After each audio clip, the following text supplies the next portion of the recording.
बैद्यनाथ मंदिर, जो 12 ज्योतिर्लिंगों में से एक पवित्र शिवलिंग है, जो झारखंड के देवघर में स्थित है। इस जगह को लोग बाबा बैजनाथ धाम के नाम से भी जानते हैं। यह ज्योतिर्लिंग एक सिद्ध पीठ है। कहा जाता है कि यहाँ पर आने वालों की सारी मनोकामनाएं पूर्ण हो जाती है। इसी कारण से इस लिंग को कामना लिंग भी कहा जाता है। पुराणों के अनुसार सावन माह को भगवान शिव की आराधना के लिए सबसे उपयुक्त समय बताया गया है। इस पावन सावन महीने में लाखों श्रद्धालुगण 105 किलोमीटर दूर सुल्तानगंज से जल भरकर कांवड़ के जरिए बाबा बैद्यनाथ का जलाभिषेक करते हैं और उनकी कृपा प्राप्त करते हैं।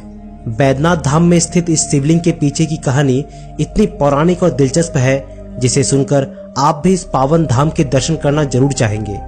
दोस्तों, आज हम आपको इस वीडियो के जरिए बाबा बैद्यनाथ धाम देवघर से जुड़े कुछ महत्वपूर्ण बातों को बताएंगे और यहाँ स्थित शिवलिंग के पीछे की पौराणिक कहानी को भी बताएंगे।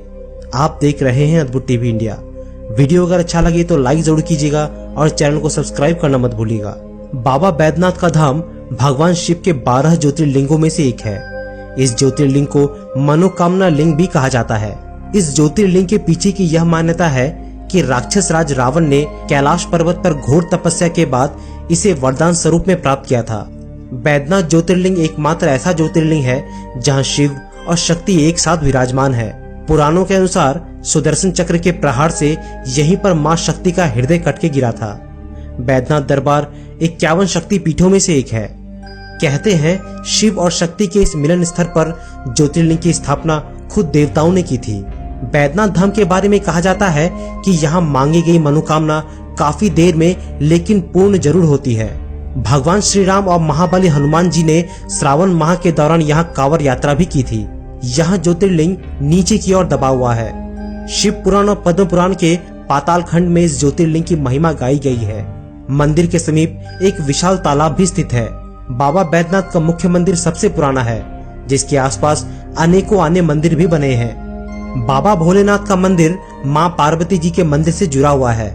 यहाँ प्रतिवर्ष महाशिवरात्रि के 2 दिन पूर्व बाबा मंदिर, मां पार्वती व लक्ष्मी नारायण के मंदिर से पंचशूल उतारे जाते हैं। इस दौरान पंचशूल को स्पर्श करने के लिए भक्तों की भीड़ उमड़ पड़ती है।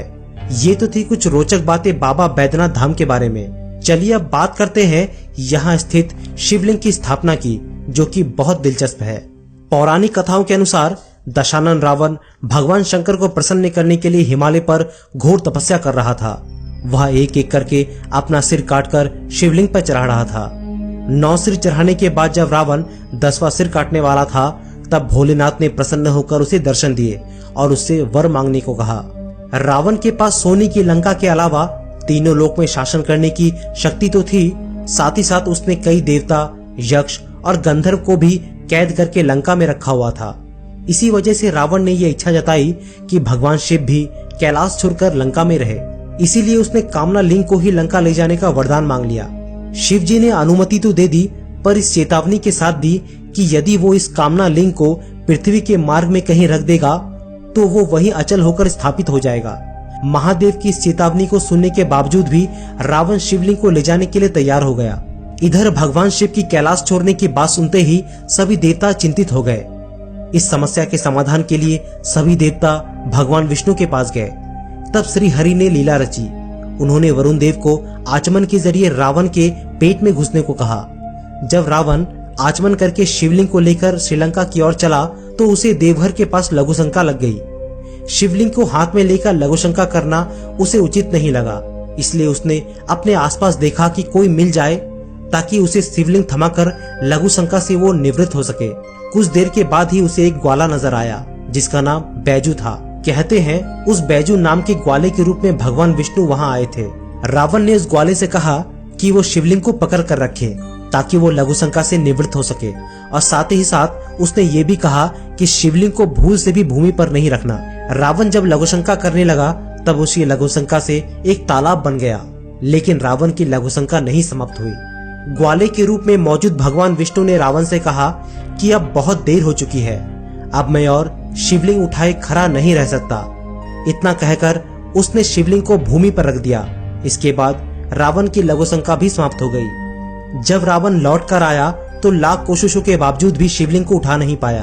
तब उसे भगवान की लीला समझ में आ गई और वह क्रोधित होकर शिवलिंग पर अपना अंगूठा गढ़ाकर चला गया। उसके बाद ब्रह्मा विष्णु आदि देवताओं ने आकर उस शिवलिंग की पूजा की। शिव जी का दर्शन होते ही सभी देवी देवता ने शिवलिंग की उसी स्थान पर स्थापना कर दी और तभी से महादेव कामना लिंग के रूप में देवघर में विराजते हैं। दोस्तों, कहते हैं कि बैद्यनाथ धाम देवघर में मन से मांगी गई मनोकामना देर से ही पर जरूर पूर्ण होती है। अगर आपने भी कभी बैद्यनाथ धाम के ज्योतिर्लिंग के दर्शन किए हैं तो अपने अनुभव हमें कमेंट में लिखिए। वीडियो पसंद आए तो लाइक जरूर कीजिएगा और चैनल को सब्सक्राइब करना मत भूलिएगा। मैं हूं आपका दोस्त प्रदीप, जल्दी मिलता हूं आपसे एक नई वीडियो में। तब तक के लिए अपना ख्याल रखिएगा।